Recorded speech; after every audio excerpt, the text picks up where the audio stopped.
gitara. Ito yung like priority, kailangan nakaangat lang yan. No? Kasi mawawala yung sound.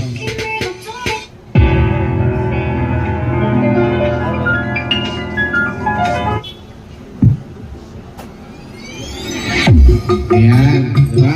Pag may mic priority, napindot yan, kung nagsalita ka, mawawala yung sounds, no? Kailangan dito yan, no? Kasi ginagamit ng mga MC yan. Bisaya na po, TV.